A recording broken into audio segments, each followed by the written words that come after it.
We OG, we OG. Oh no, G.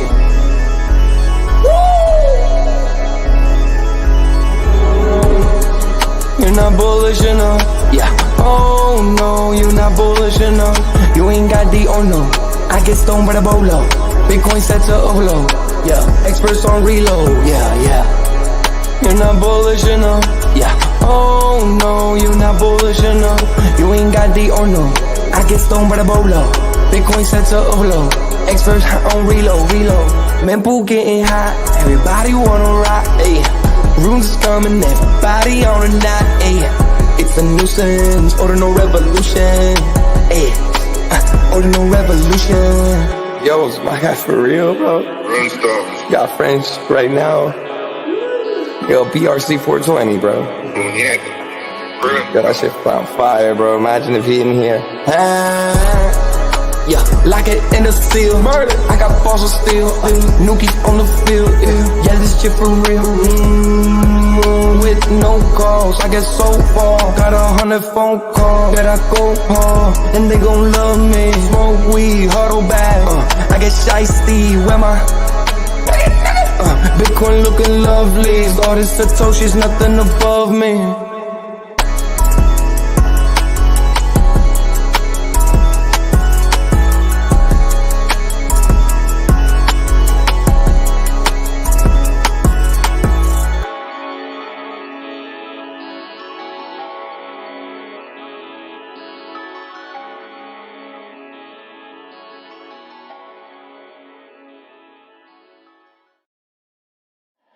Bitcoin's alive, what you gon' do? Mempool fees are high. Ordinal. Where does it stop? Nobody knows. It's a revolution.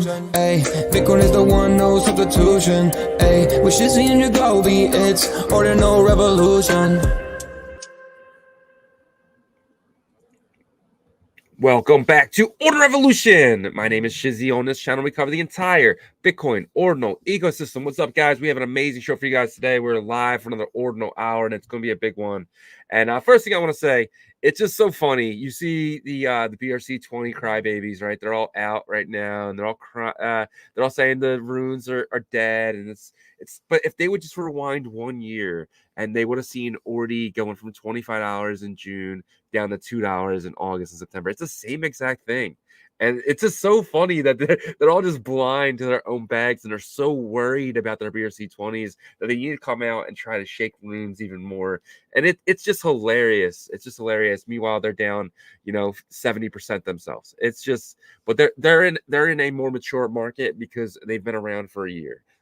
Runes and stuff's only been around since March, so it's just so funny. So all the guys, Block, I'm calling you guys out. I'm gonna call Francis out, and it's really just them two, honestly, and John. You guys are just so funny, and we'll find out who wins in a year or so from now when the markets are full mature and we actually have real ecosystems and real people are actually building on runes and not really anything else with your transfer inscription. So just want to put that out there. But we have a lot to talk about, guys. We have the stock to flow happening. Jerome Powell came out yesterday and basically kept rates the same. We had a live stream yesterday for the members. That was fun. If you guys enjoyed that, let me know. We can do that going forward as well. The Bank of England cut rates though, so that's always huge, right? That just puts Jerome Powell in a bigger light. Bitcoin tumbles, and there's a reason for it. We actually have the reason for you guys. It took me a while to find the reason, but there's a reason, and it seems like any simple little thing right now will take Bitcoin down. The markets are very quiet, very somber right now. Fees are super low, but hash rate is super high. We're gonna get into that as well. So without further ado, I'm bringing my partner here as always, Mr. Yagobi. What's up, buddy? What's going on? What's up, man? How are you doing today? Making it, right? Yeah, it's just so much like an emotional roller coaster sometimes in our space.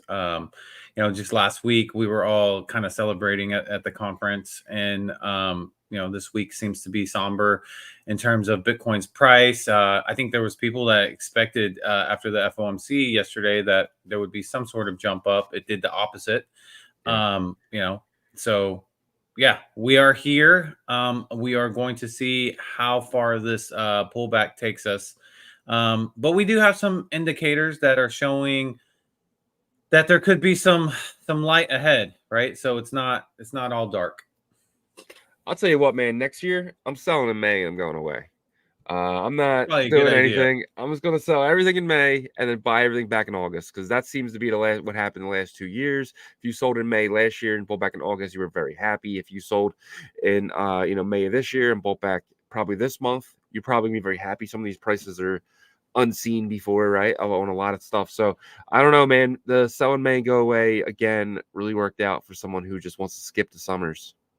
Yeah.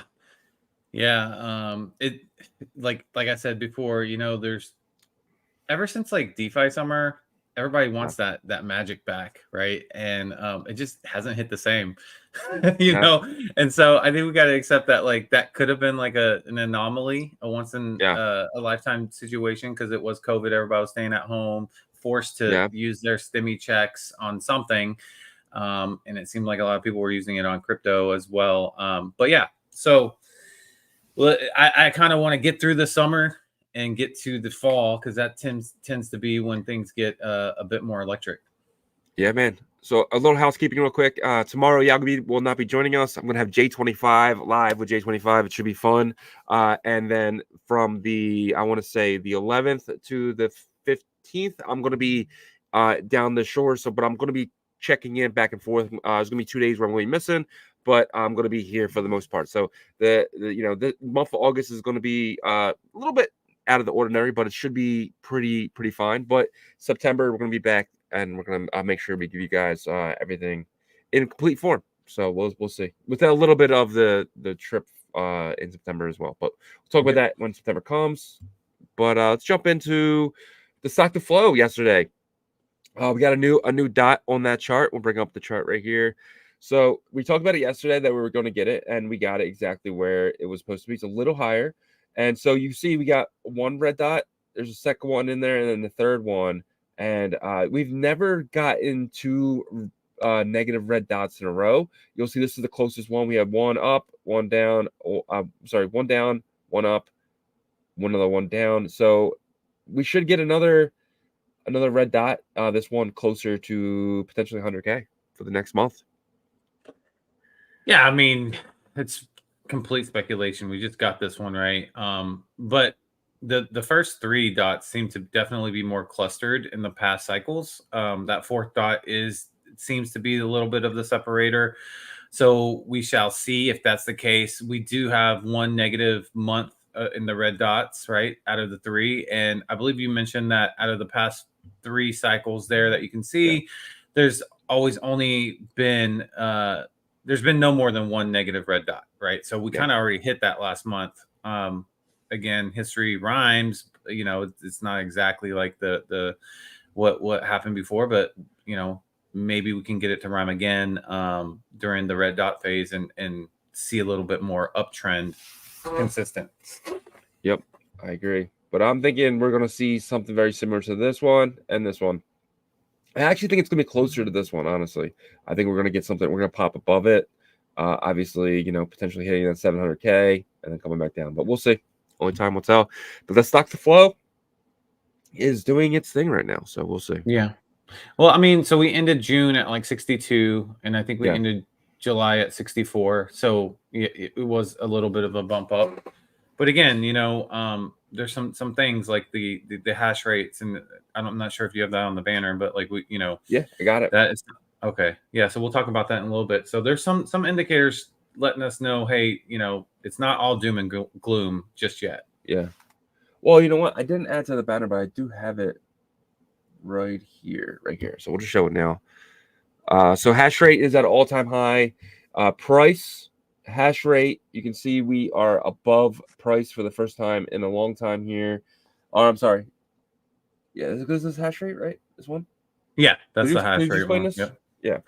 Yeah, that's hash rate. So basically it's at all-time high. And that means that the miners are aware of something. They're preparing for stuff, right? So typically what happens when hash rate jumps to an all-time high is price usually follows, right? So either they're prepping for this fall and winter, or they're prepping for the end of the summer. One of the two, and either way, they're prepping. So, even if we're everything seems kind of just gloomy right now with a lot of stuff going on in the world and all that stuff, but if let's say like we have one more month of this and it's kind of just not great feeling, it seems like that the miners realize that, okay, it probably will just be like that month, temporary. Yeah. Or they think the second half of August could be like a bounce back month as well to kind of kick things off. So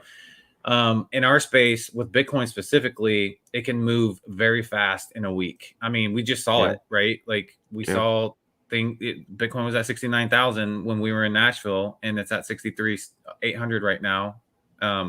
So this next week it could bounce back to 69,000, so it's just really volatile right now, which is kind of frustrating, but at the same time, we've been through this before. So we just got to let our emotions kind of chill out and just get through it. 100%. Sorry, I just dealing with this cough. But the next thing here, Jerome Powell decided to leave the interest rates as they were in the range of 5.25 to 5.50. And so yesterday was the FOMC meeting. Powell came out, he talked. What do you think? What are you thinking from, obviously he didn't change rates, but what do you think from the way his speech was kind of phrased? What do you think is going to happen next? Well, I mean, it definitely was dovish, right? I felt like it was dovish, and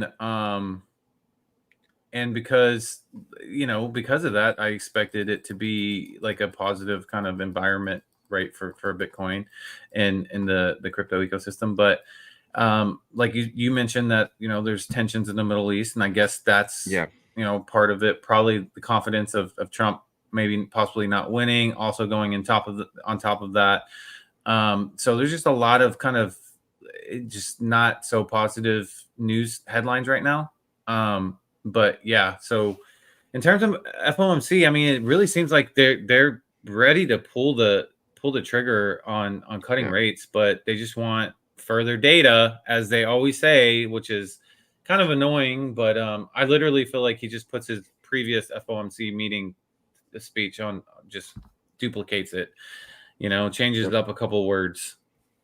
Well, he's done a good job, right? I mean, I hate to admit it, being someone in crypto, he's done a pretty amazing job. I mean, we're gonna hit a soft landing, which basically means that we're not gonna hit a recession. Coming out of rates being at, I mean, you had inflation up at 9%, and today it's almost below 3%. So to do that in 8 months is pretty impressive. It did suck as a consumer having to deal with inflation and higher rates at the same time with very modest markets, but Bitcoin still did its thing. I mean, Bitcoin still went from 25K to 69K, 72K. You know what I mean? So Bitcoin still doing large things in this really high interest, high inflation markets, and we're about to see potentially low inflation and low interest rates again within the next year. Yeah, and then you have England that cut their interest rates yesterday, or announced it this morning. So that's a really big, that's a positive, right? Because the United States has a pretty close relationship with the UK. So the fact that they came out with that, it's like everybody's starting to cut rates except for the US. We're pretty much the last ones, but that's how it was with increasing rates. So we'll see if they, there's a lot of things that are pointing to September. Right. So if it doesn't happen in September, I think a lot of people are going to be disappointed. Yeah, and then we'll just keep saying October, right? Because it's eventually going to happen. It has to. It always, it has to happen. Yeah, it has to, right? I mean, but it's like the bull run. Like people keep saying, yeah. better conditions next month, and then, with the rate cuts, it's very similar. It's like, next month it's coming. Next month it's coming. So, but you're right. Eventually, both of those will be correct. It's just how much longer do we have to suffer here? Yep. So Bitcoin did tumble yesterday, but it wasn't because of FOMC. Bitcoin tumbles below 65K post FOMC as Middle East tensions flare. The price action happened as Iran's leadership reportedly ordered attacks against Israel. increasing concerns about a broader conflict in the Middle East. So this is Iran now coming into the fight to kind of back up Palestine. This is pretty huge because now it was a proxy war with Iran, but now it's an actually full ongoing war against Israel. This war is not good for pricing. We're sitting now with two real wars now in Europe. Yeah. This is it's like whenever Ukraine and Russia first started their conflict, right, or their war. I remember it was a different time period. We were heading out of a bull market, so I think this is going to be shorter lived, obviously, the impact, because we are going up into this bull market versus heading out of one. But, war is just never good for price action, right? Until maybe later on, whenever like the effects of it has made the markets better. But that takes time. Yeah, man. It just sucks. It just sucks to see have people, just dying and stuff for these leaders who just don't give a shit about their people. But it's not my, expertise there. We'll just keep it moving, like we always do. Tether reports record-breaking profit of $5.2 billion for the first half of 2024. Tether seems to be the only one in crypto really making money, right? $5.2 billion in profit. And how much of that is going to go into Bitcoin? Because they've been stacking Bitcoins as well. I mean, do it right now. No, I'm just kidding. Tether is so impressive to me in terms of like how they've been able to sustain their business model in our space, right? For the historians out there that probably know that Tether was birthed on Bitcoin's Omni layer. It's just it's awesome that that's kind of how it started its journey.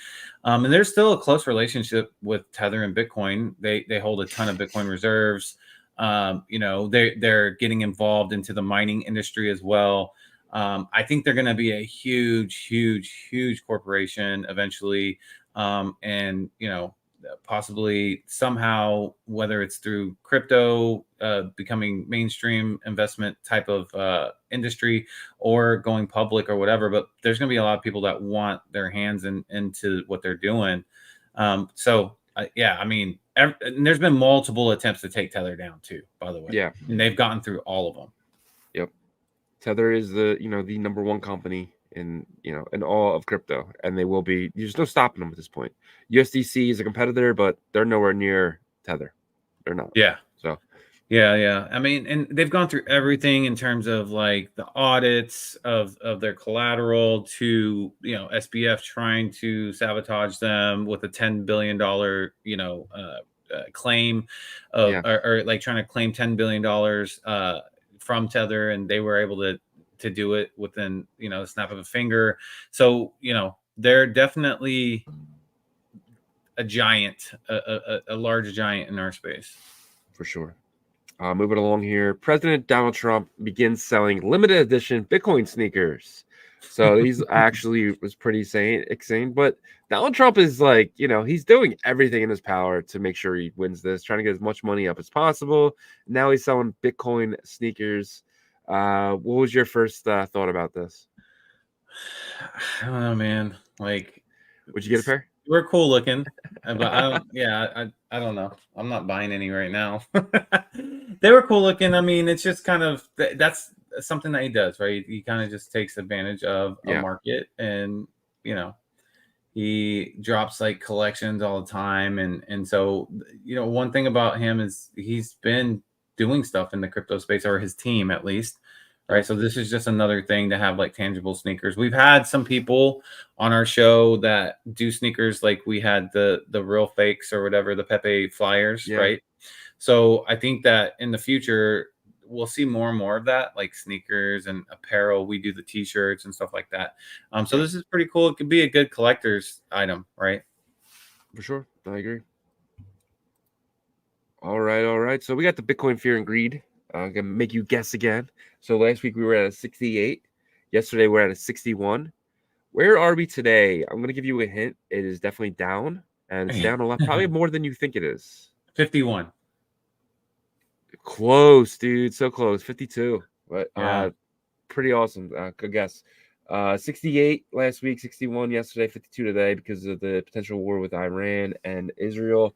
So pretty crazy that it's only 52. I would think, with wars developing in the Middle East, but is there always war in the Middle East? I don't ever remember a time in my life when there wasn't a war in the Middle East, but I I don't know. mean, yeah, when Trump was president, I think it was basically the only, from what I remember, like you Yeah, had issues with Syria and I think like Iran as well, but like yeah, there was more between US and Iran directly, right? So 100%. um, less All right. inter-country issues in the Middle East then. Yep. So we'll see. If this administration does continue the way it is, because it's the same with Kamala Harris, it's the same administration. It's still the same powers to be running the country. So hopefully, World War III doesn't start. And so, well, I don't know. Dude. So tired of talking about wars already. But let's jump into some Bitcoin price action. The reason why people actually watch this show. Let's dig into it if you don't mind showing your charts. Yes, sir. And before we do that, guys, if you're watching on the YouTube side, please smash that like for us. It helps us a ton. And subscribe if you're not subscribed to the channel, and turn on those notifications so you know when we go live. And on the Twitter side, guys, please share the space to educate and onboard as many people as possible to the Bitcoin ecosystem. But yeah, let's share the screen here. All right, cool. Got the right one up. Okay, cool. Yep. So we are here on the hour chart, and it's been downtrend after downtrend after downtrend. You see all these, red flag poles going down here. Boop, boop, boop. It started really 2 days ago on the 29th. Yeah, about 3 days ago. But yeah, we're here at 63,200, and I mean, it just seems to be continuing. This is the hour chart, so it's going to give us some forecast for possibly the second half of today, showing that we're coming out of the buy pressure zone, the oversold or overbought on the stochastic RSI, heading back down, which we just came out of not long ago. Like a lot of sell pressure on the MACD from the hour chart. Had a little bit of a bounce back, but not really. And then we started another sell pressure here in the MACD. So when I see like pretty aggressive one way or another, and then there's a little bit on the other side, not really much, and then it starts again, unless we're just complete sell down going back to 50,000. I would imagine this sell pressure wouldn't last too long. So let's see how much sell pressure is here. There have been some price floors that this sell down has broken past, and we'll get into that here in a second. So what I'm seeing for the next second half of the day really is, probably a continual sell down, right? We could, possibly try to knock on 60,000's door. But we shall see. If this doesn't last too long and we have some good news come through the cycle, we could bounce back up. But like from what I'm seeing, this downtrend the market seems to be wanting to sell down further, right? So that's what I'm thinking. If I were to put a bet on it for the second half of the day, I would say that we would probably head down further, maybe 62, 61,000, unless some good news comes into the cycle. On the 4-hour chart, it was looking pretty okay. We have been oversold for a while, since the 29th as well. And we were starting to lighten up a little bit with a bounce back, but it looks like that opened back up. So the fact that we've been down here for a while, though, that's, to me, I'd rather be here than just kind of like in the middle, because then I would feel like we would have further down here. But hey, we could stay down here for a while if the 4-hour chart wants to do so. But the fact that we have been in oversold since the 29th, this could turn very quickly. I love the 4-hour chart. 4-hour chart. I feel like it's really solid in terms of forecasting. So if we do get some decent turnaround news or something in the next 12 hours or so, this could reverse, and this could affect the 12-hour chart as well if it really does turn trend. But as for right now, it did open back up, and then we did have a solid red candle here on the MACD on the 4-hour chart. So expect a little bit further sell down until this changes. And then we get here to the 12-hour chart, which is not pretty at all. And this is for like the next week and a half, typically forecasting It's really just showing down pressure, sell pressure. MACD is showing, I mean, each bar is larger than the last, right? The red and blue lines are opened up pretty wide gap there. So we could be down here for a week and a half. I mean, like if this goes as the 12-hour chart shows, we could be, busting below 60,000 back into the 50,000s, unless the 4-hour chart changes that. Now the 4-hour chart can do that, but as right now, what I'm seeing for the next week and a half is more sell down is what I'm seeing. So that's probably why I was in a little bit more of a somber mood today. Looking at the charts, it's not pretty, but that's what I'm seeing. Yeah, man. That was the hold on, let's fix ourselves here. That was the reason why, like, I didn't even look at the charts yesterday. Last time I saw the charts, we were still at 65,000, right? So seeing 63 for the first time definitely was like, ugh. But at the same time, I'm actually in the mindset of just send it lower. Just get it over with at this point, dude. I'm so tired of it just in this range. Just go down to 50 for a little while, and then we can probably get that pump up that we all know. Like we always say, the rich don't buy tops, right? They buy dips, and just send it to 50. Let them buy it up. But yeah, the cycle just seemed like it was, or the short cycle that we just went through, just seemed like it was so quick. You missed the euphoric rise back up, right? Like it didn't get back. It didn't break 70,000 this time. So, it just doesn't make sense for us to, yes, we got to 60,000. Maybe it just wasn't meant to be this time, the time that we went up. But like, I feel like we were just at 53,000 not long ago. Yeah. And it wasn't long ago. It was about 4 weeks ago. Yeah. Right. So to me, I just feel like that ping pong ball, like going back and forth is just so short that like it made me feel like there's no way we're gonna head back down there yet before they grab liquidity. But hey, maybe I'm wrong on that. Maybe 69,000 was the top for this July bounce back, and we could be just heading back down, and then the next time we go up, we don't come back down for a while. Yeah, we'll see. Jumping to my favorite part of the show here, the roll call. Let's see who's here. And first, we got my boy Danny Boy, number 1 spot. Congratulations, Danny. You are number 1, my friend. You officially won today. You are a legend. And he says first. Yes, yes, yes. You are first, my friend. Followed by Bitmap Capital in the building. Ordinal Tweets in that 3 spot. And then we have Dream Baked. You said third. I think you were 4th, unless I'm wrong. Yeah, you're 4th. And then and then he goes 4th. And then Glasshopper is here. Rick G is here. Long live the BRC20s. Long live them because they are dead. Joko is here. No, I'm just kidding. Joko says long live Plan B. Long live the Plan B pill. Just kidding there. But Yasher is here. Shout out to Yasher. He said, have a good day, everyone. Coach Katz is here. Ant-Man is here. DJ Clitty Litter is here. Shout out to DJ Clitter. We met him in Nashville, man. That was absolutely awesome. Zahid is here. Subaru only. Okay, so no Hondas for this guy. Shout out to you. Sogol is here. Sogol is down lower in the comments. Is going through it down there. I'm going to read some of his comments I was looking at a second ago. Lucky Lukey is here. Cryptocurrencies. Cache Cats is here. Chief Axel's in the building. Kiss my dog.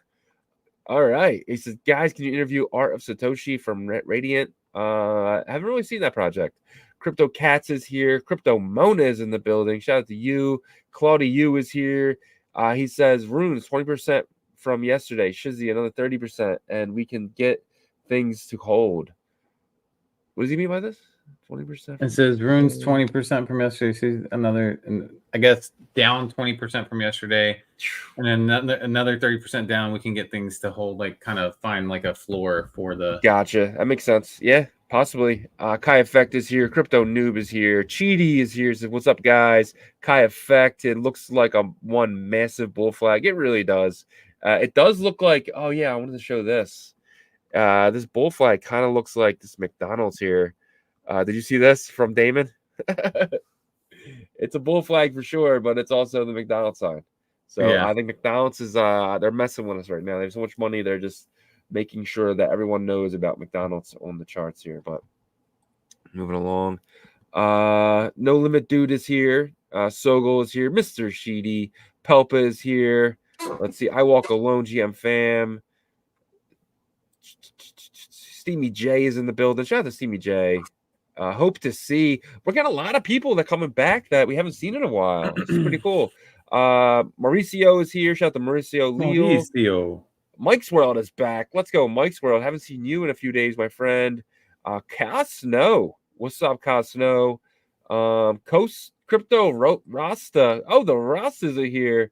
So you guys are doing a good job, but to tell you the truth, I could do without the roll call and the TA. I'm here for the news and alpha. Yeah, we like doing it, so we're gonna continue to do it. But thank you for your. I would say just come into the show a little bit later then. Maybe just jump in like 10 minutes after we start. Yeah, we usually finish roll call around 11:30. Come in then. And shout out to Sogo again. He said Keck, an unforgettable golden M hairline. Yeah, for sure. Sogo he's telling you to hide your kids and hide your wives here. He says, I mean, shoot. What a house of cards, all black and white swans. I'm looking around me, all I hawk for more. He wants to just sell everything for more Keck, apparently. But shout out to Sogol, going through it in the comments today. And shout out to you guys, everyone who makes the roll call. Appreciate every single one of you guys, man. Definitely. Thank you all for joining us today. Yep. All right, jumping into things here. So Binance Research yesterday, they put out a thing, the rise of the Bitcoin NFTs and the new Runes protocol. So Binance Research, they're doing a dirty diligence, man, and it's hard. I had the let me see if it's right here. Yeah, here it is right here. 1 second, I can bring this up. But they put out a tweet thread yesterday that was really centered towards ordinals and runes. Here it is right here. So, okay. So this is the first one, and they're talking about trading volume. And then this one, it says, while the ordinals driven new era of Bitcoin has progressed in both the fungible and non-fungibles, this includes the continued rise of Bitcoin NFTs and the launch of the largest fungible token standard, the Runes protocol. So even they are calling Runes protocol the largest token standard. So that's pretty crazy, unless they just mean the words, but the letters. But Runes have generated over 25,000 Bitcoin in fees so far. So they did a whole thing here about Bitcoin and Bitcoin DeFi, spot, Bitcoin ETFs, and a lot of other stuff. But it was just cool to see that they're continuously putting out things, getting their, the people who follow them all caught up on Bitcoin and ordinals. Yeah. I mean, they've been putting these research reports out for quite a bit, so they're obviously bullish on the Bitcoin ecosystem. I think right now people are probably taking a step back and trying to see what parts of the Bitcoin ecosystem they're most bullish on, because you have time to do that right now. Not everything is opposite of like crazy in terms of, FOMO and stuff like that. So, maybe they're just trying to dive in a little bit deeper, but yeah, they've been writing, these write-ups for a while about our ecosystem. So I still think that the Bitcoin ecosystem is going to be the main narrative that carries through this bull run. 100%. The only real innovation that's happened since Bitcoin DeFi. I mean, there's been nothing else recently in the last 4 years since DeFi summer that's been actual real innovation. And you can say that's caused from Gary Gensler and stuff like that, and the fact that people are just they're worried about putting things out because potentially you can get sued and stuff like that. So I mean, you might start seeing some stuff once we get a new SEC chairman for sure. But I mean, as of right now, ordinals and runes are the only real innovation that's happened this cycle. Yep, that's pretty much ordinals and fungible tokens on Bitcoin. For sure. Dog officially hits 80,000 unique holders. So Dog is 80,000 holders now. Is that more than Ordi? Yeah. I mean, I don't think Ordi has that many. You have to remember, Dog has a ton of holders because of the airdrop, right? Yeah. So Ordi didn't have an airdrop, right? So we're going to see if, airdrop is going to be a limitation of Dog's ceiling. Because what other airdrop token do you know about that has done extremely, extremely well? There's one that I can think of right off the top of my head. Like Arbitrum has done well enough, right? It's done well enough in terms of market cap, but you had a lot of capital kind of backing that airdrop. and this one's just a little bit more organic, less like entity feel. Like the Arbitrum airdrop definitely felt more like organized entity, like behind the scenes. Yeah. People didn't know much. The dog airdrop and Runestone airdrop was more like off the cuff, raw, community driven. Yeah. So 100%. so we're gonna see if that can work. This is gonna be a big test, in my opinion. Yeah. Airdrops have been failures so far going into the crypto space. I mean, besides, I want to see Uniswap was like I mean, that was the biggest airdrop at that time, and it was the biggest up until I think Merlin was the only one that really beat the amount of percentage of supply. And Merlin did 20%. Uniswap was like 15, but Uniswap did hold the record until Merlin took it. But you can see that Merlin's not doing, but that's the thing too. It's like it's so hard to judge it outside of a 4-year cycle. So Arbitrum still hasn't had a 4-year cycle. But Uniswap did theirs when things were still hot, right? No, they did theirs in the like if they would do theirs today, technically would have been their thing. So going in, so they did it in like August of 2020. Okay, so that was well before, yeah. So 6 months after that, because DJ Clitty Litter said, the airdrop was good after 6 months. So then it made sense, right? Because you set that airdrop, then the bull run starts. People are doing all this stuff on DeFi. Then of course it's going to go up. And I think that's what everybody's like looking for. Everybody's super impatient, but I understand why, because we're in this every day, and so like we want it to come like faster than it's going to be. And because of that, like we almost disappoint ourselves through like our own expectations that we set, right? Yeah. And so I think sometimes we just got to readjust those expectations. 100%. Yep. Jump into the next thing here. So Fluid and Xverse integration, also leaderboard updated with the multiplier. So guys, if you haven't been to Fluid yet this week, you should definitely just jump over there. They actually have the leaderboard available now, where you can kind of go in and you can kind of see, if you click here, your rankings. That's the only thing that really matters. Get in the top 1,000. Get in the top 1,000 with as many wallets as you can. I highly recommend that because, right now I'm ranked 62. I made about maybe 6 trades, right? So there's going to be 3 tiers of these ordinals, these passes that will be airdropped to you, and you will be able to stake them. You will be able to just get an airdrop of the FLDT rune, whatever that's going to be. The name of that's going to be coming soon, but it'll be 1-to-1 with the Cardano token. So potentially you're going to get this token given to you as well if you stake this rune or if you don't. So just getting one of these ordinals is your way to get this rune from Fluid token. And Fluid token, they're going to be rebranding eventually to Fluid fully. So that is going to be a big deal. These guys are going to be a player in Bitcoin. They are UTXO model based builders, and that's why it was so easy for them to kind of come over here and start building right away. Yeah, and check out this right here, the multipliers, guys. Yeah. So they were generous enough to give you guys multipliers. So if you're earning your points on a wallet that holds any of these, you get a multiplier of 2% on each of them. Of course, they added the Ordinal Revolution OG pass, but you can go through the multipliers here: Puppets, Node Monks, Runestones, Quantum Cats, OMB, Bitcoin Frogs, Nat Cats, and Pizza Ninjas. So that's a pretty big deal, right? So that can get you ahead. So that's really cool. And the 3 tiers are going to be split up 33%, of course, like when you split up 3 things for the token allocation. So you can imagine if you're in that top 33% of the 1,000, that you will get that, whatever they name it, gold or whatever it is, you're going to get the most allocation in terms of tokens. So. Yeah, man. So this is definitely and it's so easy to use, guys. All you have to do is just do one swap. Come over here, put some Bitcoin in here, and I don't have any Bitcoin in this wallet, so that might not help by me showing this today. But 001, and it's going to show you how much you have here, and you can swap it, and it's going to bring up your wallet just like it always does. And I'm not signed in as normal, so let me try to sign in here, and then.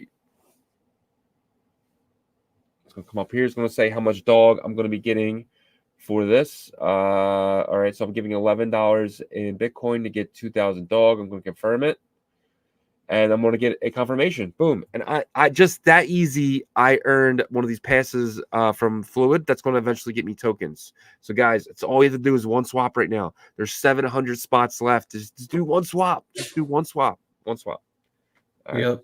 Yep. And another reason to be bullish on these guys is because they have had an integration type partnership with X versus Wallet that should be, coming. I'm not sure when they're going to actually have it integrated, but you can see on X versus X account, they say time locks on Bitcoin. What are they? And they go through what time locks are, right? So you can read through this entire thread. It is on X versus X account here, but you can see right here what they're integrating, and it says Fluid tokens right here, native rune staking. So that's something that's going to be, it says we are now starting to see time locks being used in innovative ways as demonstrated by Fluid tokens. So I don't know when this is going to happen, but it's something that is something to be excited about, right? Because staking on Bitcoin layer 1 is something that's crucial for like an on-chain economy for Bitcoin. Yeah. So 100%. Yeah, man, very bullish on just permissionless DEX. I mean, obviously you have DotSwap, right? We were talking about this morning. DotSwap is full custodian. They hold everything in the LP pools, and they do everything kind of manually right now. So if there's a swap, it's looking like it's gonna be very manually. They're gonna have to do the sending and stuff that way. But I don't know how they're doing it in the back end. But Fluid is permissionless. It's done off limit orders. It's very simple. No one is holding your funds. Yeah. And they have a solution to some of the liquidity issues of, if there's no liquidity, then the swap doesn't go through and stuff like that. But we're going to go over that tomorrow for Fluid Fridays. Yep, sounds good. Someone sophisticated is canceling ordinal sweeps on Magic Eden, possibly affecting a collection floor prices. So what they're doing is, let's just say Yagobi went and you swept the OMB floor, right, Ordinal Maxi Biz, and you bought like 11 of them, right?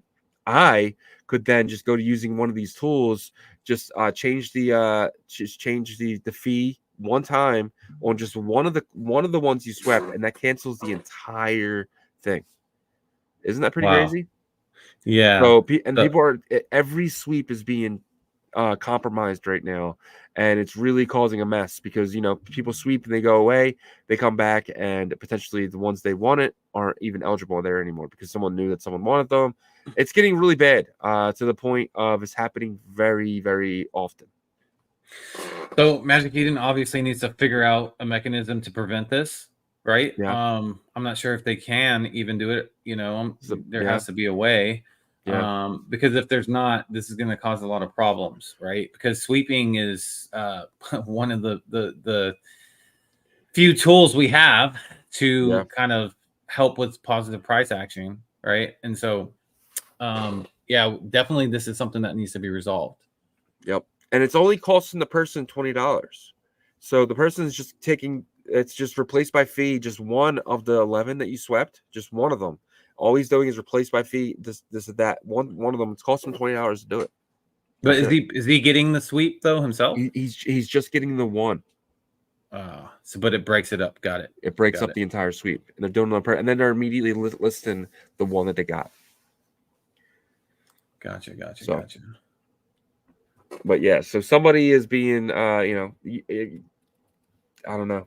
What do you like? If you were to speculate and guess, what do you think the purpose of this is? To purposely keep prices lower, right? I don't know. Like why? I have no idea. Unless they're just trying to grab one for themselves, do you think, or do you think this is more malicious?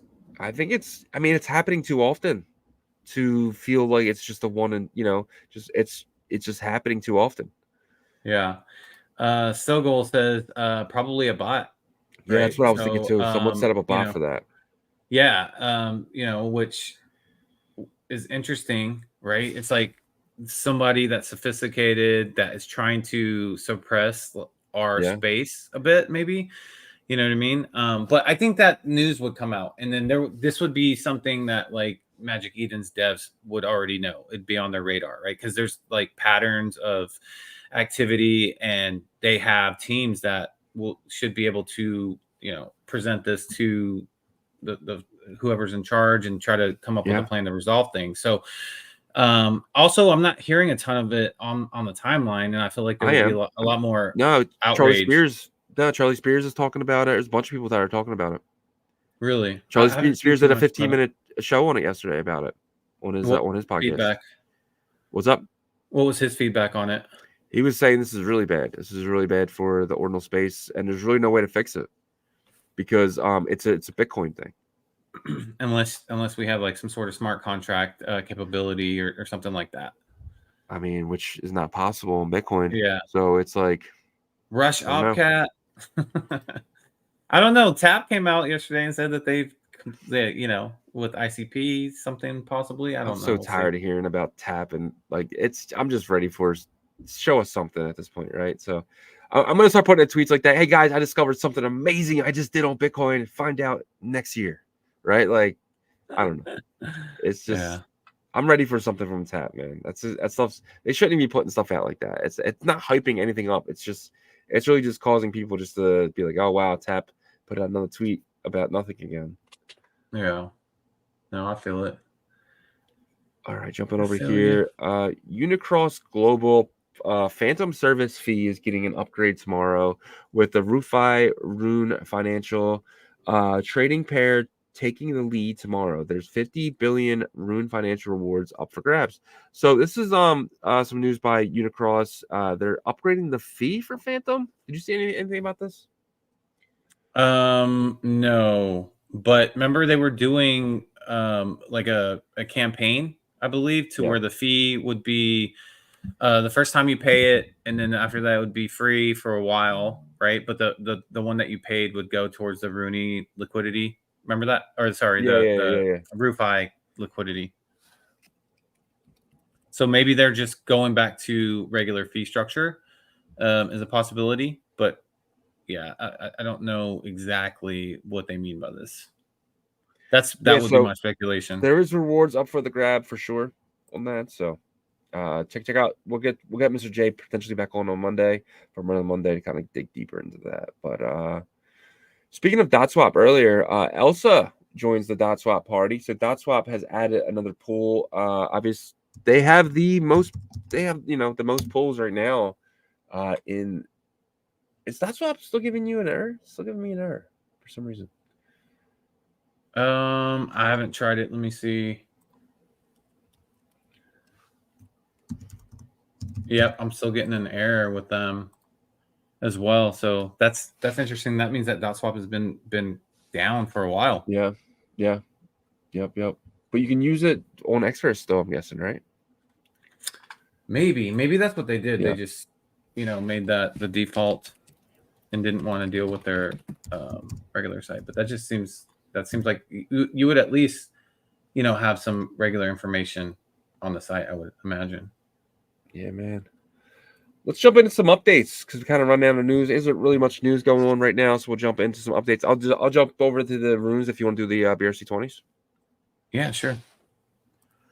All right, guys, we got. I'm gonna do this by volume today, because that way it kind of gets out the stuff that's not really at the top here.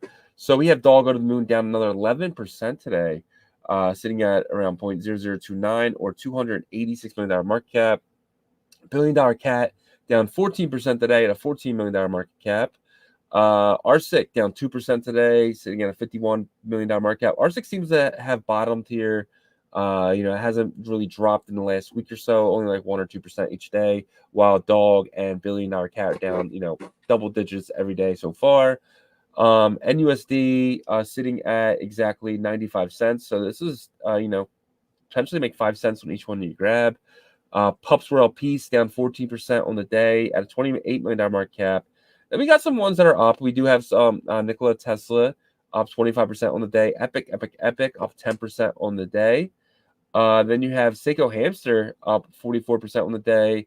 Liquidium token up 7%. Wanko up 13%. Wow, Wanko up a little bit here. Uncommon Goods down 8% on the day, sitting at 26 cents. This is an all-time low for Uncommon Goods here. Lobo the Wolf Pup sitting at around 0.0008 at up 5% on the day. And this is Agora, seems to be the only one really moving. Almost it's on fire. It is strong. It is Imagine How if we were in a much? How good much is it market, right dude. now? It is around $7 exact, $6.99 at $776,000 market cap. So imagine this one in the bull run, dude. Like if this was hot right now, you could see this one at like 10, 20x, man. Pretty crazy. Yeah, Because everything else is down Agora around it. needs to be my savior position. Uh, So, Satoshi Nakamoto down 5%, sitting at around 73 cents. oh Oof. my gosh. Yeah. Feihu sitting at $7. This was at $30. Not, I want to say a couple months ago. Pretty crazy. Sparky Rune Dog down 7% at a $2.33 million market cap. Bank of Nakamoto at a $58 million market cap, down 21% on the day. Wow. RSM with a 12% up. This was at 1.9 sats yesterday, back up to 2.25 sats. Somebody is holding this above 2 for sure. Anytime it even touches that, it gets eaten up pretty quickly. So that's good news for the guys at RSM, Rune State Machine. Donald Trump up 4%. Based Angels Rune 91%. So there you go. I don't really see anything else. Where is Mr. Yen? Mr. Yen down 7% at 4 pennies, man. Wow. Mr. Yen sitting at $858 million $1,000 market cap. Wow, this one is competing with the other one here. So that's with, what is it? Yeah, with Agora. So Agora and Mr. Yen almost the same market cap. Wow. Yeah, And if Agora can Rune's get update. their platform like similar to Polymarket, obviously on Bitcoin this can be hard. But I'm sure they're looking at different scaling solutions. That could be a big one. We did see those guys at the booth at their booth in Nashville, and they seem like they have their stuff together. We'll see. Yep, for sure. But I'm gonna try to be optimistic here and say the bounce back for Runes will be amazing.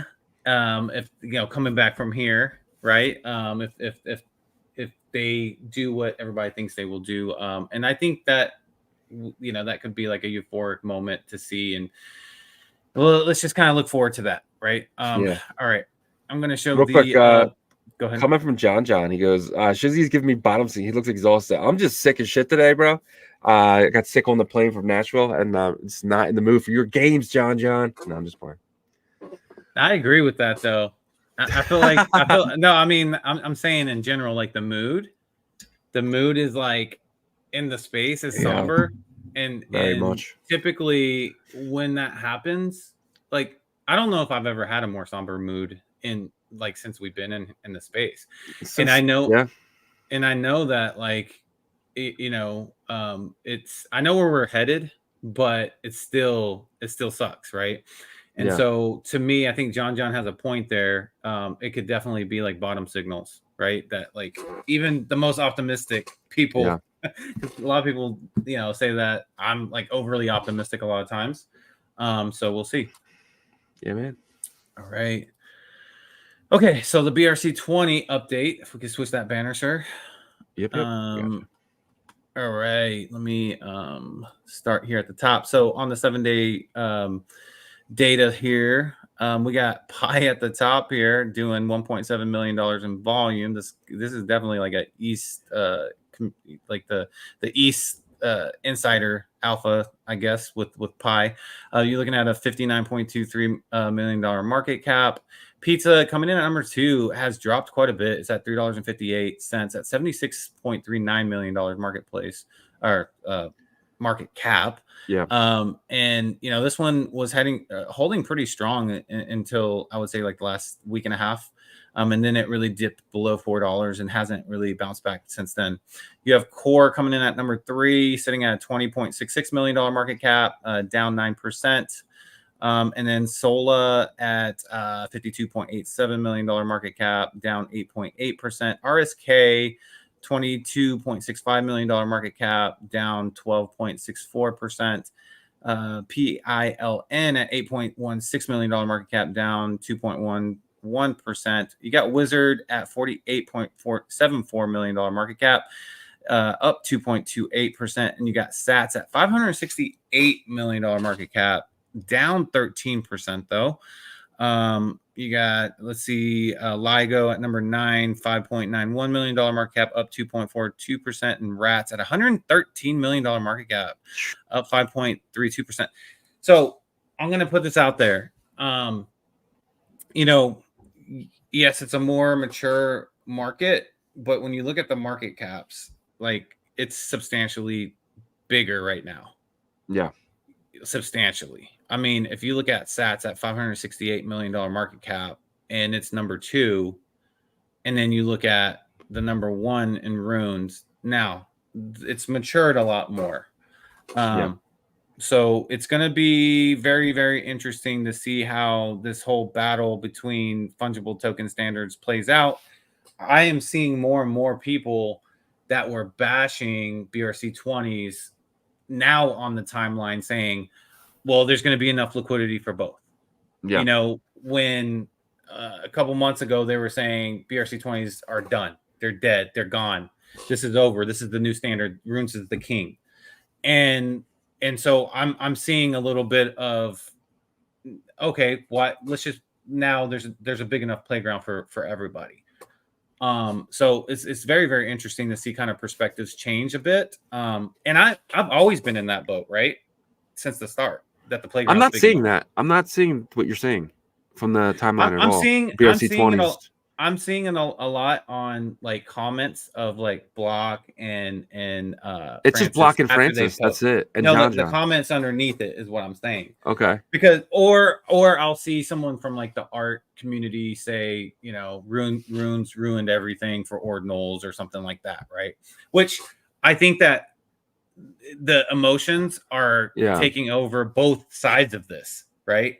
So now like the emotions are taking over like the ordinals lovers, enjoyers that are like blaming runes for liquidity being siphoned out of ordinals. And then also now like the over emotional responses from people that were claiming that runes was only going to be runes and then everything else died, kind of saying, oh, well, now there's like you know, a big enough playground for both standards to live, right? And so it's just kind of like, it's interesting. Because what I'm not seeing is I'm not seeing those people post about Rune saying, you know, that they still think that BRC20s are going to die. Except for you. You're the only one that's staying consistent. No, BRC20s in their current form are dying, right? They're dead. That's why they're coming out with BRC20 2.0, right? I mean, that's why we've been talking about this. That's why there needs to be an upgrade. In their current form, BRC20s are dead. The transcription is done. It's not going to work. They're already planning for something else. I don't think you can say that when you look at these market then caps. What is BRC 22.0? Then what is it? I'm saying if it's not an upgrade. You're saying that you're saying that they're dead. No, in their current form. No, hold on. In their current form, they're not being built on. So you're judging things by market cap. I'm judging things by the people who are building stuff on top of them, right? And we see every single day, we see new people building for tap, new people building for runes, but no one's really building for BRC20s. When I say dead, well, yeah, so we're talking about two different perspectives of and dying. I only judge it by builders. I've been saying this for so long. I think you need to start looking at who's trying to exit liquidity, because market cap does matter with if a sector is alive or dying. I mean, I don't judge it by market cap. I mean, I think you should, and no, I should judge a little bit more with building. And Tron is the number one thing then, but it's only Justin Sun. You know, you can't say that because you know what I mean. Well, his liquidity is from him, right? Or like his all of his projects is that's his money. He only puts his money in his projects. So it's like no one's building on Tron, but Tron's number 2 on. I mean, DeFi Llama. And you can't say anything against him. It's trash. Like, you shouldn't use Tron. But it's still a top whatever 25 market. Everyone knows that no one talks about it. If you go to the YouTubers and stuff like that, no one talks about Tron. Everyone knows talks about it, but it's still in the top. Is my point. Because it's not dying. It's not going away. It's not going to disappear. It's going away because it has no builders. It's not disappearing though. But no one's building on it. Is it still a top market? No one's building it. By builders, no. Shizzy, like that's why I'm saying builders. Do you like money or not? Do you like money or not? Builders, but I like foundation. We're all going to make money. Crypto's all going to go up together. It doesn't matter. But it's all about the foundations that are being built, and it's being built by builders. It's not being built by some rich guy throwing his money around. It doesn't happen over here. Well, I mean, also, there's a lot of stuff probably happening on BRC20 that we have no idea about. And you said the same thing about Atomicals, and it's been 6 months. Communities. Like, no one's building. Doesn't have anywhere close to these market caps. I'm not talking about market caps, though. I judge things by builders, and there's nobody building. Yeah. So my point here is that I do look at it with builders, but hey, look, there was no offense to the Cardano builders. There was builders over there. A lot of builders. Not A lot of really. Not builders. as much as And you think. well, there was enough to where there was a community and there was builders and swaps and all these things. It's not always about that. It's about users. There's only like 15 or 20 builders on Cardano compared to Ethereum, where there's hundreds. For chains, there was users, and there's builders on Polkadot, and those builders on all these other places. Look, all I'm saying is, if there's not enough liquidity in that ecosystem, it will have a hard time. And to your point that you've brought up multiple times is that Runes is still young. It's not matured. It's very young. Very young. But there's more builders in Runes than there is anywhere else. That's not my argument with you, Shizzy. I know that there's builders there. Let's get that out of the way. Okay. Yeah. There are builders. I don't think market cap matters. I think builders matter. Well, I think market cap matters. I think people that like have big bags with big market caps are going to pay attention to that ecosystem. But it's all about where you are in the cycle. Right now, we're in the very early stages. So market cap doesn't matter. Market cap's going to be so screwed up. Market cap it's going to come later. It will matter. It will, but it doesn't matter now. It does matter if people are saying that if you build it, they will dying. Come. If you build the ecosystem is, that's not true, dude. Yes, there was builders on other ecosystems last cycle that didn't do well. But that was at the end of the cycle. You're not understanding the way cycles work. Everything's being built now, so then at the back end of the cycle, all the liquidity will flow to the stuff that's most built out. Oh, so okay, just for the sake of the audience here, so we can move on from this because we're both not going to budge on our positions here. I believe market cap definitely 1,000% matters. You think not this early in the cycle? No. You think not this early in the cycle? It doesn't matter now.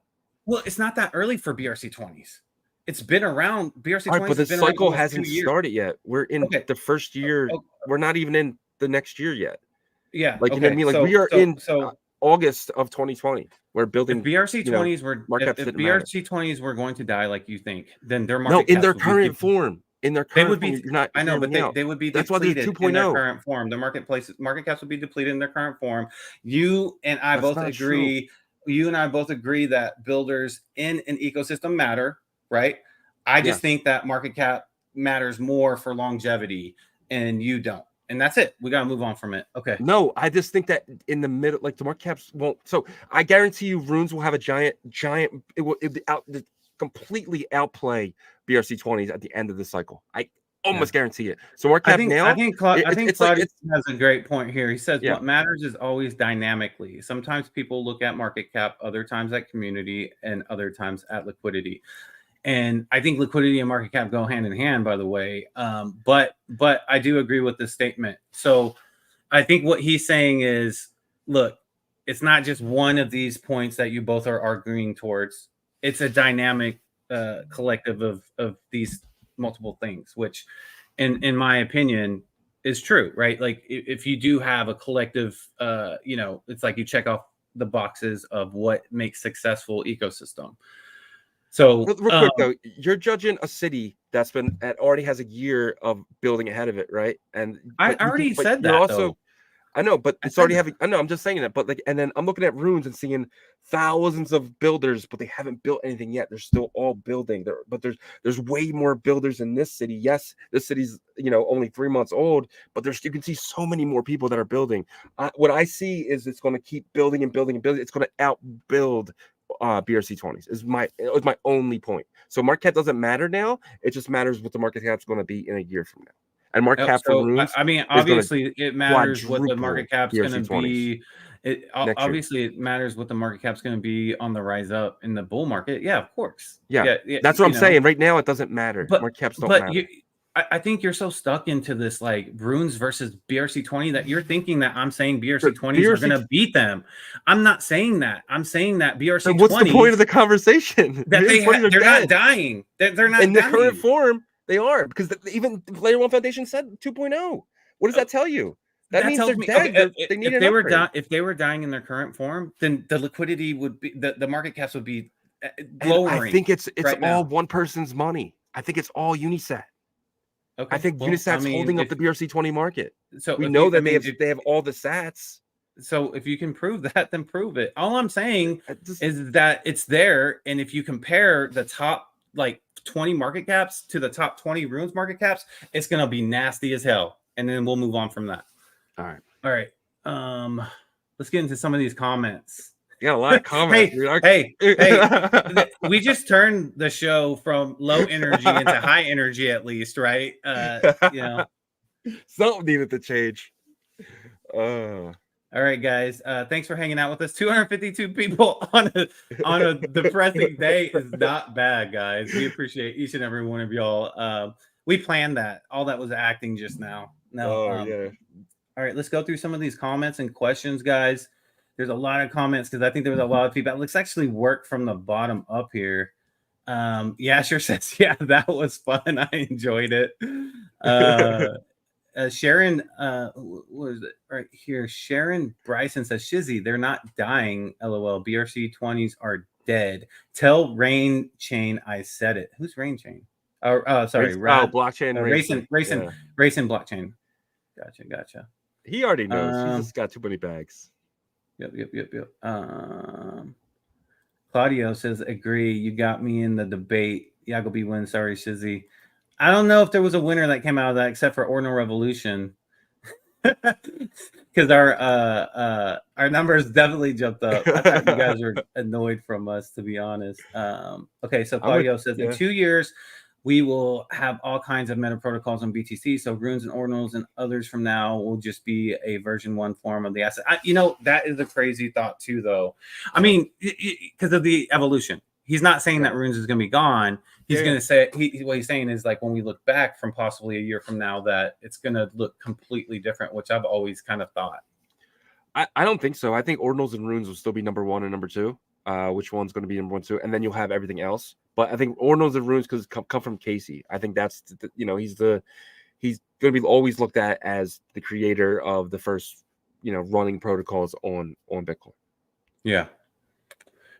Make It Chad says Shizzy needs to chill.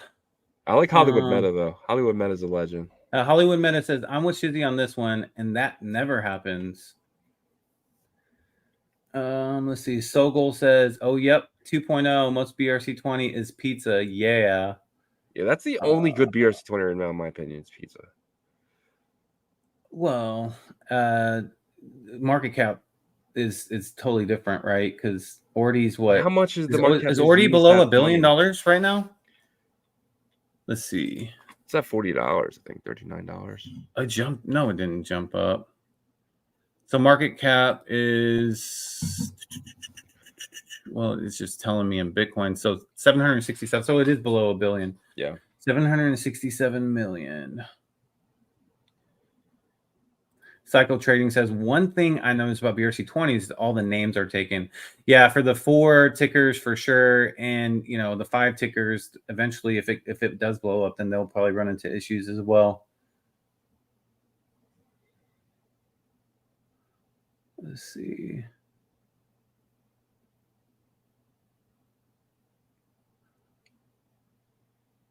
Yes, I do agree with the statement. Cycle Trading says runes 100% will outbuild BRC20s. Yep. In terms of builders, that 100% is true. They're already doing that. Like a lot of these mainstream projects and people that are kind of on the inside of the ordinal space have created projects, right? And so you see the builders there, right? 3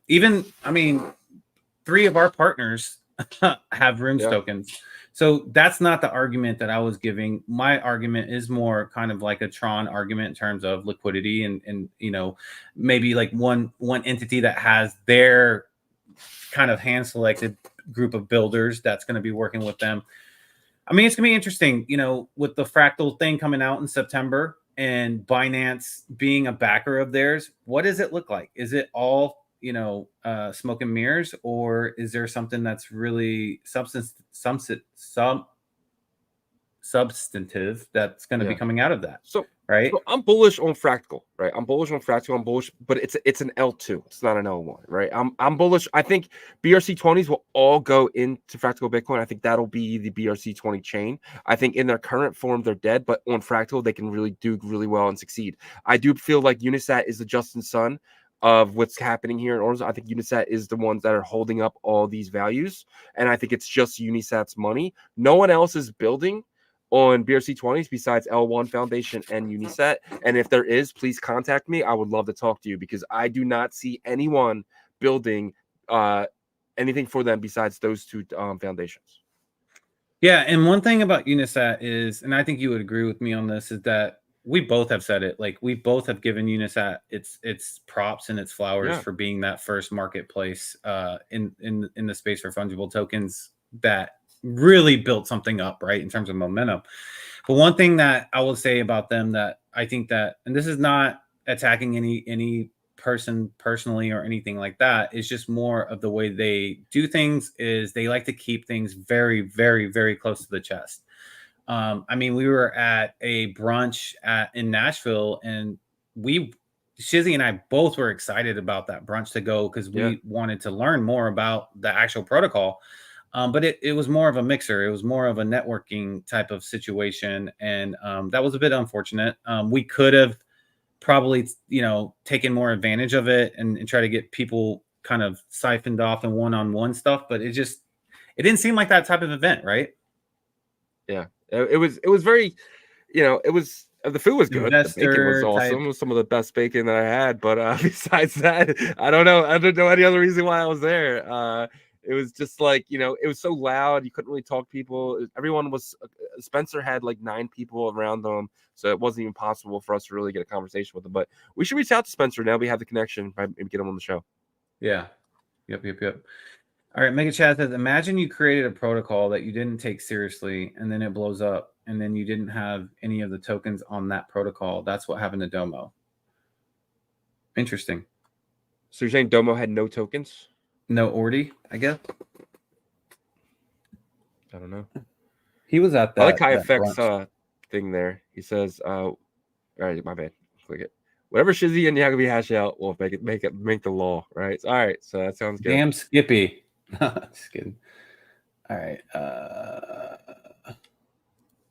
Psycho Trading says, yeah, we are in early cycle. Example, Runes is early AF. BRC20 just had a taste of investors running into it. Runes hasn't yet. Market cap matters a little bit, but expecting a massive move on runs. Hey, I am too. Look, I'm way more allocated on the Rune side than I am on the BRC20 side. This is not about my bags in this situation. This is more about what I think from a logical perspective, and it's not that BRC20 is going to win. If I were to pick today who I think would have more longevity or a larger ecosystem 4 years from now, I would lean towards Runes because of the builders and who created the protocol, all these things. But that doesn't mean that 4 years from now, BRC20 doesn't have a substantial ecosystem or market cap, right? They can create, something that is substantial, and that matters. But if I were to pick today, I would say most likely Runes would be the largest fungible token standard ecosystem on Bitcoin for 4 years from today. As long as BRC 22.0 gets rid of the transfer inscription. Yeah, I mean, they're definitely going to have to do something to make the hurdles get removed for the UX. But Runes also has to work on UX as well. And that goes for anybody in the fungible, space over here. We all know that.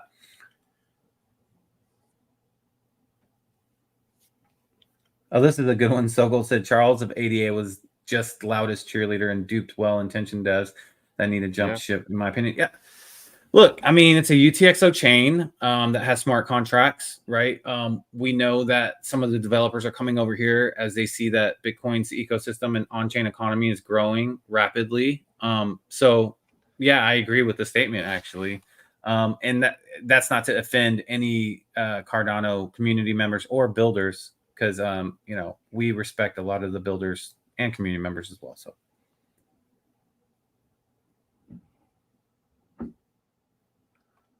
This is good information. Mega Chat says also BRC20 2.0 is just a spinoff of BRC20 created by Layer 1 Foundation, Cabal, Domo, because he's pissed he didn't make money off the original BRC20. I mean, it would be kind of frustrating, right? I feel like he had some Ordi tokens, but maybe not. All right, let's see. I like this one. John says, you are both here with a smile on your faces every day. I can sense the depression kicking in.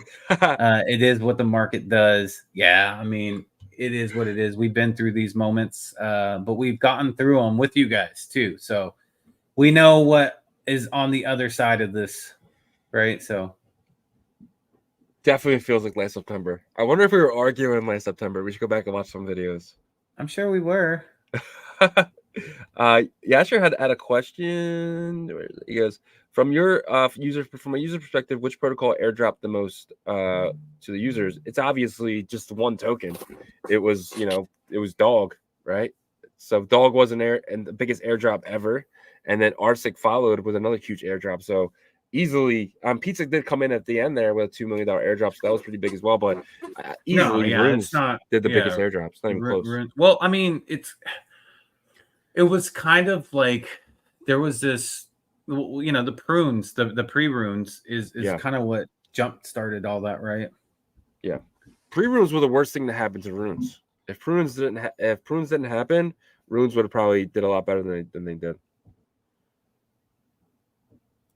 Sharon Bryson says every person who hates runes and Dog all have websites based on BRC20 and they're losing their asses right now. Websites. Exactly.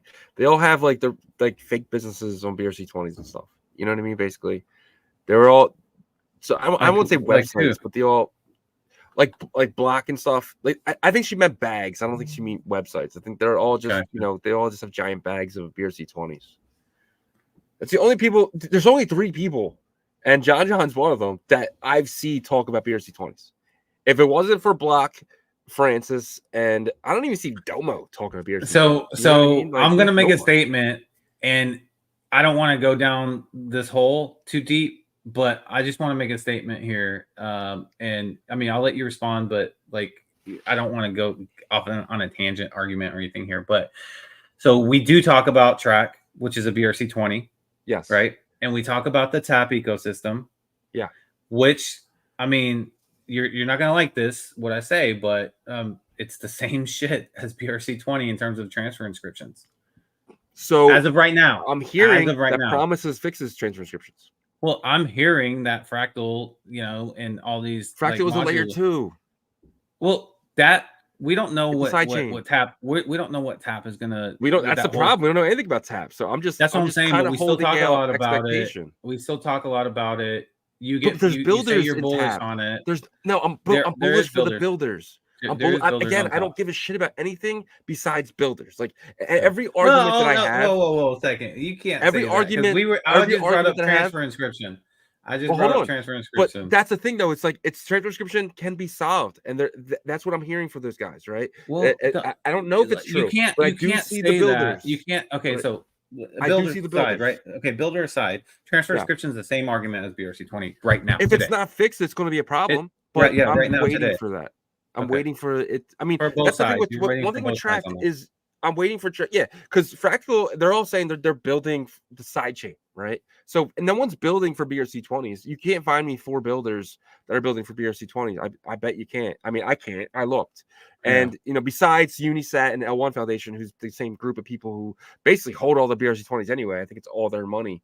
That's why the market cap. So I think you can't really count them because I think it's all Unisat's money because they made so much money the last cycle. They made billions of dollars, and I think they're just holding all their bags of BRC20s, and that's why the market caps have been held up so good.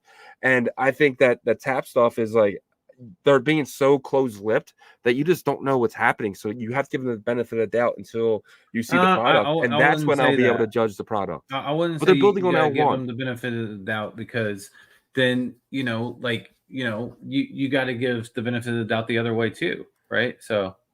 Well, then show me the builders first. That would be my argument to that. You show me the builders, and I'll give you the benefit of the doubt.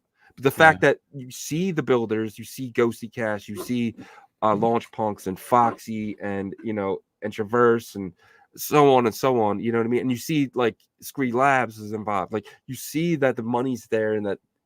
So, but if they don't fix the transfer inscription, they're going to get the same heat. But I'm going to give them the time period to put their product out. At least you know what happens after the marketplace. Yeah, I mean, and then also the builders is 100%. Yeah, this is what hurts Unisat, and this is what hurts the BRC20 space. Exactly. Is that way too close-lipped? They're way too, you know, not letting people know what they got going on. Besides, you know, Block and just a couple people.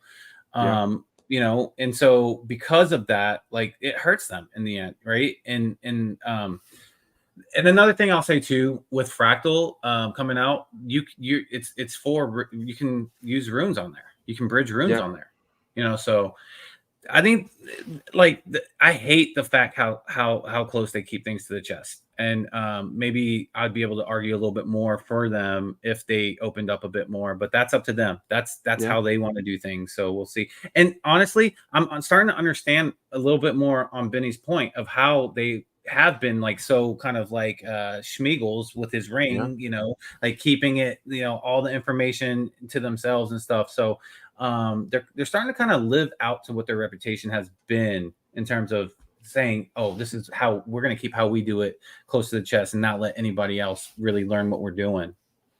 From the outside looking in, it looks like they're not building anything. It looks like they failed with the swap and they pivoted to Fractal. They actually just picked up this team. They found Spencer and they just said, hey, we're going to pivot to this. I mean, this is from the outside looking in. I don't know what's going on over there, but the modular swap was completely failed. We haven't seen any updates to it. We still know people with assets still locked in there. We're going on close to 9 months now of this, right, since January. And, you know, it's pretty ridiculous. And the fact that there's no updates to that, there's no actual, they come up with these stupid articles sometimes, and like months go by before the next one. It's just the same shit. Unisat to me is just, they're struggling. And I think they failed as a company and they're pivoting with Fractal.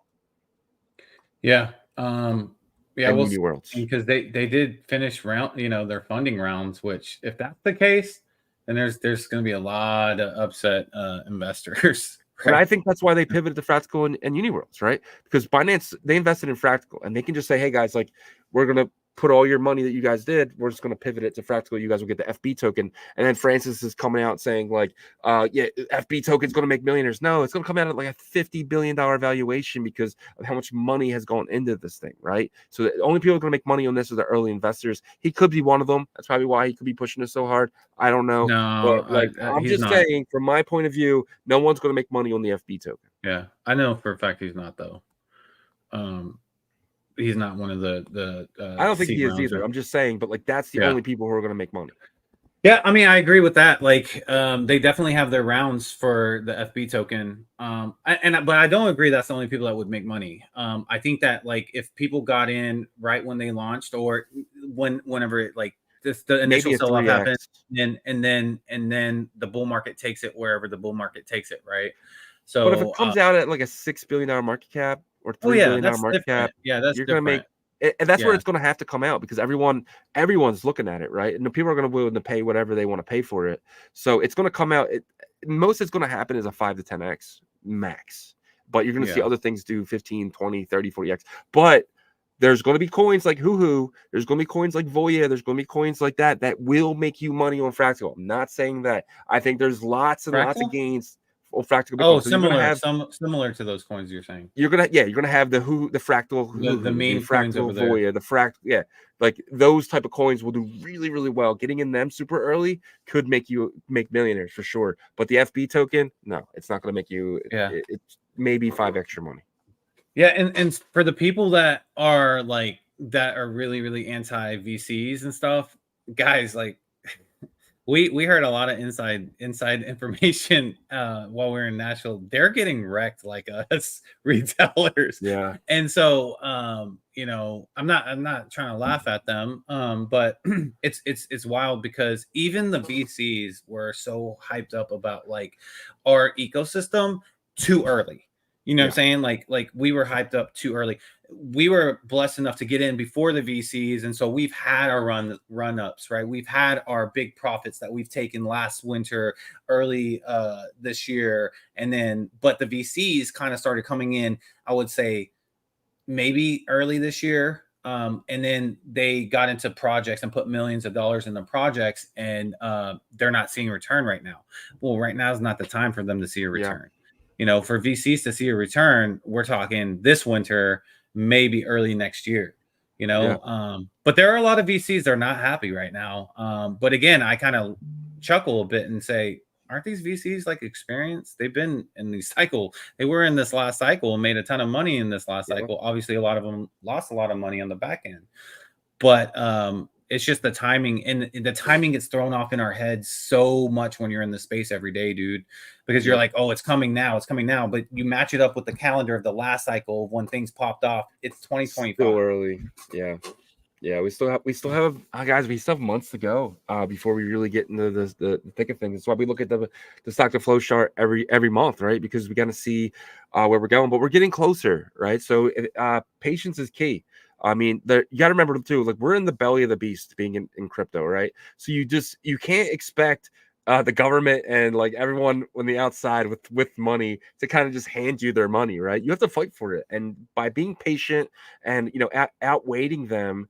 Because they want to get in, right? They want to get into many. They want to make as much money as they possibly can, but they're just not going to give it to you. You know, you're going to have to be in here in the belly of the beast for a long time, and you got to deal with getting pretty beat up before you can really win. But you will win if you're in crypto. Crypto will win 100%. It's just going to take time, patience, and you got to stick it out. If you give up too early, you're going to lose, and that's it's not about how hard you can get hit. It's how hard you can get hit and keep getting hit and keep moving forward, and that's how winners are done, right? That's Rocky.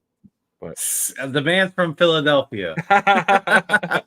No, we can take a hit. We can keep moving forward. That's I mean, crypto, I mean that's kind of our story actually. With Ordinal Revolution. We started with nothing, and had to make decisions to keep pushing forward through slow times, through hard times, whenever assets weren't really moving at all and stuff. So look where we are now. We have amazing partners that we get to actually choose. We don't just take everything that gets thrown our way. And so that's kind of the story of being patient, and nothing good comes easy. I'll say that. Yep. Yeah, man. And just so you guys know, we're going to be adding a partner soon. We just got talked at that. We just need to finalize some things. Yep. To finalize stuff. And we are in, one of our partners wants to take a month break so they can kind of build. So this will be the last potentially month with Traverse, but we'll potentially have them back in a month or so. Just so I want you guys just to be aware, so you guys aren't thrown off. We still are very bullish on Traverse. We're going to be doing stuff with them in the back end.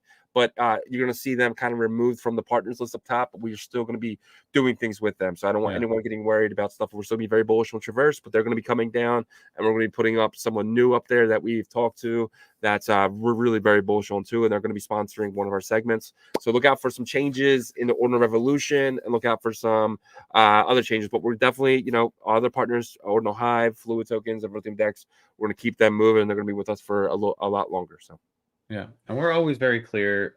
If you go to our website, you can see the disclaimers there with our partners and everything there. So we want to be as transparent with you guys as possible. But $275, man. Dollars. Let's go. Dollars. I mean, 275 people watching this. Maybe we should start planning some more. Some more aggressive bantering. Man. I mean, it was fun. We haven't done it in a while, so I'm glad we did it. And Francis wants to do a debate with me with runes and ordinals. I'm definitely feeling up to it, guys. I was in Nashville, like, yo, people want to debate me on runes and ordinals. Give me some stuff. So I've talked to a few people that gave me some stuff to put in my back pocket. So I am ready, and we're gonna be pushing that next week. Potentially, we're gonna have my debate with Francis, maybe live. What do you think? Yeah, that'd be cool. I wouldn't mind. You gonna ref it? Wouldn't mind moderating that. Again, I am very open to both protocols. I think that both are going to be here for a while, unless something big happens on one side or the other, negative or positive. So we'll see. But I think that wraps it up, guys. Yeah. You know, if you don't mind, if you get a chance, check out Ordinal Hive. It's one of our partners. They are building on Merlin. It is the blur of Bitcoin. Go to their Discord, ask for the access to their beta. They're going to be, you know, releasing some more information on how you can get multipliers for bridging ordinals over there for points that will in the future turn into, you know what. And then we got the Fluid DEX, the Fluid Tokens DEX, the Runes DEX. It's the first permissionless DEX on Bitcoin, to where if you use the DEX right now, you will earn points and be in that top 1,000. You can check the leaderboard. You can check your position. As long as you're in the top 1,000, you will get one of 1,000 passes, which will lead to being able to stake those passes for more Fluid token, or just holding it and you get the airdrop of Fluid token. And then we have VDEX, of course, the Bitcoin layer 1 DEX on Merlin, and then Traverse Labs. We just spoke about them. They are the #1 security solution, and we truly believe that for protecting your Bitcoin layer 1 assets.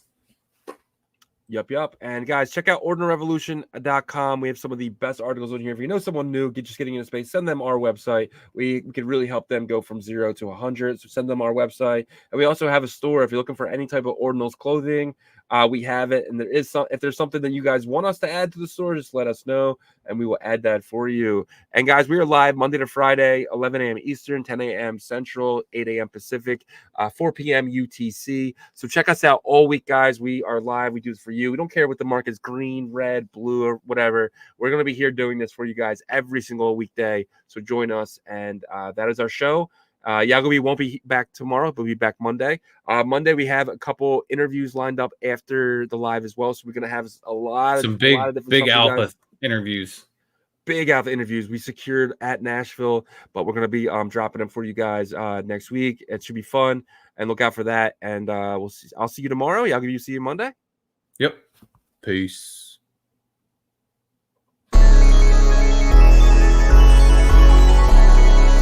We OG, or no OG.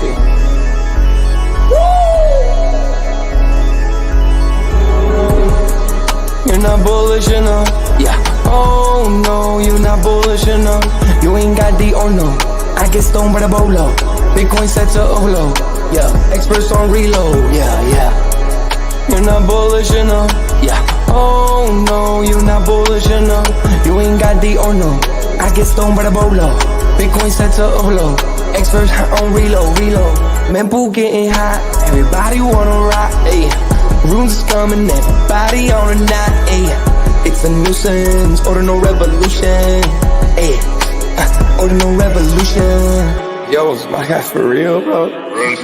Got friends right now. Yo, BRC 420, bro.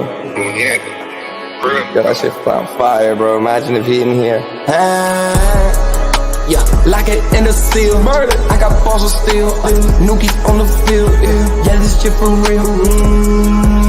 With no calls, I get so far. Got 100 phone calls that I go hard, and they gon' love me. Smoke weed, huddle back. I get shiesty. Where my Bitcoin looking lovely. All this Satoshi's nothing above me.